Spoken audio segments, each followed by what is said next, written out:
வாழ்க வளமுடன். அனைவருக்கும் சிவகாரி அன்பான வணக்கம். இந்த வீடியோவில் எதை பற்றி பார்க்கணும், நிஃப்டி மற்றும் பேங்க் நிஃப்டி அடுத்த நகர்வு பார்ப்போம். அதுக்கு முன்னாடி சப்ஸ்கிரைப் பண்ணிங்க. வீடியோ பிடிச்சி லைக் பண்ணுங்கள், ஷேர் பண்ணுங்கள், கமெண்ட் பண்ணுங்கள். உடனுக்குடன் அப்டேட்டுக்கு டெலகிராம் லிங்க் டிஸ்கிரிப்ஷனுக்கு ஜாயின் பண்ணுங்கள். சார் வாங்க வீடியோக்குள்ளே போவோம். ஃபஸ்ட்டு என்ன சொல்லியிருந்தேன், என்ன ஆனதுன்னு ஃபஸ்ட்டு பார்ப்போம். ஆனால் நேற்று நம்ம வீடியோ போடுறதுனால அதுக்கு முந்தான வீடியோ கம்பேர் பண்ணோம்னா குழப்பமாகவே இருக்கும். அதனால் நம்ம புதுசாக நாளைக்கு என்ன நடக்க வாய்ப்புன்னு பார்த்துருவோம் ஃப்ரெண்ட்ஸ். ஃபஸ்ட்டு டே கேண்டில் மாற்றிப்போம். ஃப்ரெண்ட்ஸ் ஃபஸ்ட்டு எல்லாத்தையும் ரிமூவ் பண்ணிவிடுவோம். இப்போ டே கேண்டில் வச்சுருக்கேன். இப்போ இந்த டே கேண்டில் படி பார்த்தோம்னா மார்க்கெட் வந்து இப்போ பார்த்திங்கன்னா இந்த ஏரியாவில் வந்து ஒரு ஹேங்கிங் மேன் தான் போட்டிருக்காங்க. இது வந்து இப்போ என்னென்னா நிஃப்டி வந்து புல்லிஸில் இருக்குது, ஆனால் பேங்க் நிஃப்டி வந்து பேரிஸில் இருக்குது. இதை கம்பேர் பண்ணுறப்ப நாளைய மார்க்கெட் வந்து இந்த டே கேண்டில் வச்சு மட்டும் பார்க்க முடியாது. இந்த டே கேண்டில் செட்டப் படி பார்த்தோம்னா அழகாக வந்து கீழே சப்போர்ட் எடுத்து நம்ம பழைய வீடியோவில் சொல்லியிருப்போம். இந்த இடத்துல அழகாக பார்த்தீங்கன்னா இந்த ட்ரெண்ட் லைன் சப்போர்ட்டில் எடுத்தால் மார்க்கெட் மேலே போயிட்டு இருக்குது. அதே போல் இது ஒரு சேனல் டைப்பில் தான் மார்க்கெட் மூவ் ஆகிட்டு கிட்டத்தட்ட. இப்போ பார்த்தீங்கன்னா தெரியும் உங்களுக்கு, இந்த இப்படி சேனலில் தான் மூவ் ஆகிட்டுருக்கு.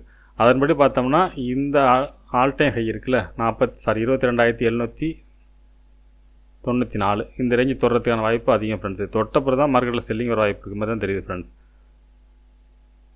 22,794 இதை தொடர்ந்து எல்லாம் இந்த மேலே உள்ள ட்ரெண்ட் லைன் அது பக்கத்துலேயே தான் இருக்குது. அப்போ பார்த்தீங்கன்னா 22,800 அப்படிங்கிறத தொட்டால் அவர் செல்லிங் வரதுக்கு வாய்ப்பு இருக்குது மாதிரி தான் டே கேண்டில் செட்டப் இருக்குது. சரி ஓகே, இது 15 மினிட்ஸ் வச்சு பார்ப்போம் என்ன மாதிரி மூவ்மெண்ட்ஸ் இருக்குது வாய்ப்புன்ட்டு.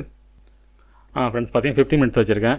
இப்போ பார்த்தோம்னா ஃபஸ்ட்டு சப்போர்ட் பார்த்தோம்னா 22,591 ஃபஸ்ட்டு சப்போர்ட்டாக இருக்கும். அதுக்கு அடுத்து சப்போர்ட்னு பார்த்தோம்னா 22,527, அதுக்கு அடுத்து பார்த்தோம்னா 22,454, அதுக்கு அடுத்து 22,353. இப்போ என்னோடய பாயிண்ட் ஆஃப் வியூவில் இந்த ரெண்டு சப்போர்ட் தேவைப்பட வாய்ப்பு இருக்குது மாதிரி தெரில.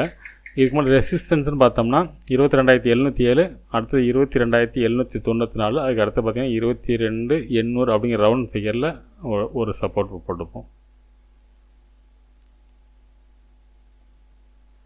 ஒரு நிமிஷம் ஃப்ரெண்ட்ஸ்.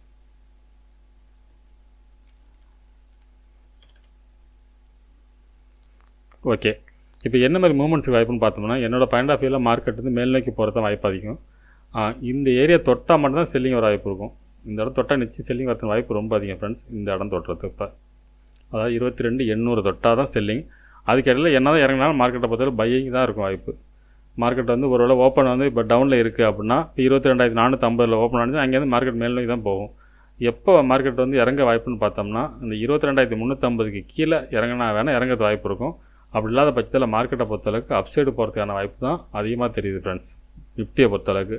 ஆனால் பேங்க் நிஃப்டியை பொறுத்தளவுக்கு தான் கொஞ்சம் குழப்பமாக இருக்குது. அதனால் வந்து கிளியராக சொல்ல முடியல. அப்படி இல்லாத பட்சத்தில் ஒருவேளை பேங்க் நிஃப்டியால் மேலே போக முடியாத பட்சத்தில் மார்க்கெட் சைடுவேஸாக மாறிடும்.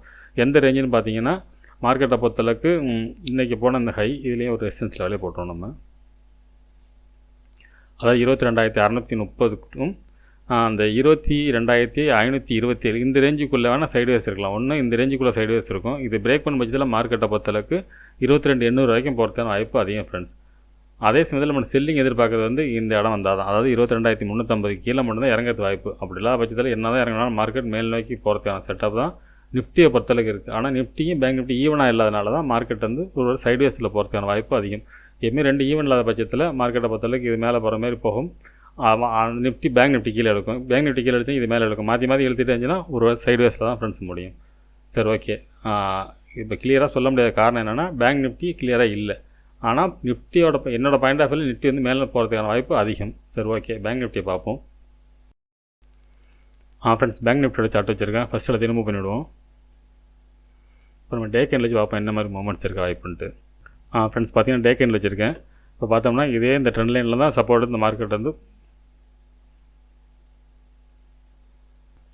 சப்போர்ட் மார்க்கெட் மேலே போயிட்டுருக்கு.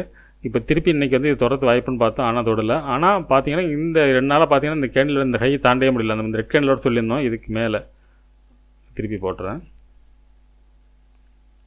நம்ம அந்த 48,258 ரெசிஸ்டன்ஸ் கிட்டத்தட்ட ஒரு 4 நாளாக போட்டுட்ருக்கோம். போன புதன்கிழமை போகிறோம் நினைக்கிறேன். இந்த கேண்டிலுக்கு பிறகு போட்டுட்டு தான் இருக்கும். இது பிரேக் பண்ணால் மட்டும்தான் மார்க்கெட் மேலே போகும். இப்போ 48,258 பிரேக் பண்ண பட்சத்தில் மார்க்கெட்டை பொறுத்தளவுக்கு ஒரு புல்லிஸ் வரது வாய்ப்பு இருக்கும் பேங்க் நிஃப்டியை பொறுத்தளவுக்கு. அதுக்கு இடையில மார்க்கெட்டு இந்த ரேஞ்சுக்குள்ளே இருக்கலாம். இந்த ரெட் கேண்டிலுக்கும் இந்த ரெசிஸ்டன்ஸ் லைன் 48,250க்கும் இந்த கீழே ட்ரெண்ட் லைன் இருக்குது பாருங்கள், அது 47,600 47,300 இந்த ரேஞ்சு வரும். இந்த ரேஞ்சுக்குள்ளே இருக்கிறது வாய்ப்பு இருக்கும். இது பிரேக் பண்ண பட்சத்தில் தான் மார்க்கெட் மேலே போகிறது வாய்ப்பு. இது டே கேண்ட் செட்டப் படி. சரி ஓகே, 15 மினிட்ஸ் வச்சு பார்ப்போம். ஃப்ரெண்ட்ஸ் 15 மினிட்ஸ் வச்சுருக்கேன். இப்போ பார்த்தீங்கன்னா ஃபஸ்ட்டு ரெசிஸ்டன்ஸ் பார்த்தோம்னா 47,000 961 ஃபஸ்ட்டு ரெசிஸ்டன்ஸாக இருக்கும். அதுக்கடுத்து பார்த்திங்கன்னா 48,258. இந்த 48,258க்கும் 48,457க்கும் இந்த இடைப்பட்ட பகுதி இருக்குது பாருங்கள். இதை பிரேக் பண்ணால் மட்டும்தான் மார்க்கெட் மேலே போகும். அதுக்கு மேலே பெருசாக போட்டுருவோம். இதை தான் அது 450க்கு மேலே தான் ஒரு பையிங்கான வாய்ப்பு அதிகம். அதுக்கடையில் இந்த இடத்துல செல்லிங் வர வாய்ப்பு இருக்கும். அப்படி இல்லாத பட்சத்தில் மார்க்கெட்டை பொறுத்தளவுக்கு 47,626 இந்த ஃபஸ்ட்டு சப்போர்ட் இருக்குது பாருங்கள். இந்த ஃபஸ்ட்டு சப்போர்ட்டுக்கும் இந்த 48,258ங்கிற செகண்ட் ரெசிஸ்டன்ஸுக்கு இடையில மார்க்கெட் மூவ்மெண்ட்ஸ் இருக்க வாய்ப்பு இருக்குது இந்த ரேஞ்சில். ஆனால் இந்த இடம் கொஞ்சம் பெரிய ரேஞ்சாக தான் இருக்கும் வாய்ப்பு. 600 கிட்டத்தட்ட 250 கிட்டத்தட்ட 350 பாயிண்ட்டுக்கு மேலே வருது. சாரி ஃப்ரெண்ட்ஸ், 600 பாயிண்ட் வரும். கிட்டத்தட்ட 600-650 பாயிண்ட் இருக்கும். இந்த ரேஞ்சுக்குள்ளே என்னோடய பாயிண்ட் ஆஃப் வியூவில் இந்த மூவ்மெண்ட்ஸ் தான் இருக்க வாய்ப்பு இருக்கும். பேங்க் நிஃப்டியை பொறுத்தளவுக்கு நாளைக்கு ஒரு பெரிய மூவ்மெண்ட்ஸ் இந்த ரேஞ்சுக்குள்ளே இருக்கும். இப்படி தான் இருக்கிறது வாய்ப்பு அதிகம். அதை கம்பேர் பண்ணுறப்ப நிஃப்டி சைட்வேஸ் ஆகிடும். ஆனால் இதுலேருந்து பெரிய மூவ்மெண்ட்ஸாக தான் இருக்குது. கிட்டத்தட்ட 47,600லேருந்து 48,250 கிட்டத்தட்ட ஒரு 625 பாயிண்ட் நெருக்கி வரும் ஃப்ரெண்ட்ஸ். இதுக்குள்ளே தான் மூவ்மெண்ட்ஸ் இருக்க வாய்ப்பு. எப்போ இந்த ட்ரெண்ட் லைன் பிரேக் பண்ணி இந்த 46,980க்கு கீழே வந்தால் மட்டும்தான் மார்க்கெட்டில் ஒரு செல்லிங் எதிர்பார்க்கலாம் நம்ம. அதுக்கெல்லாம் மார்க்கெட்டை பொறுத்தளவுக்கு இந்த ரேஞ்சுக்குள்ளே தான் இருக்கும். இந்த ரேஞ்சினால ஒரு பெரிய ரேஞ்ச் சைட்வேஸ்னு கூட சொல்ல முடியாது. ஒரு பெரிய மூவ்மெண்ட்ஸ் அப்ஸ் மேலேயும் கீழேயுமா பெரிய மூவ்மெண்ட்ஸாக இருக்க வாய்ப்பு இருக்கும்.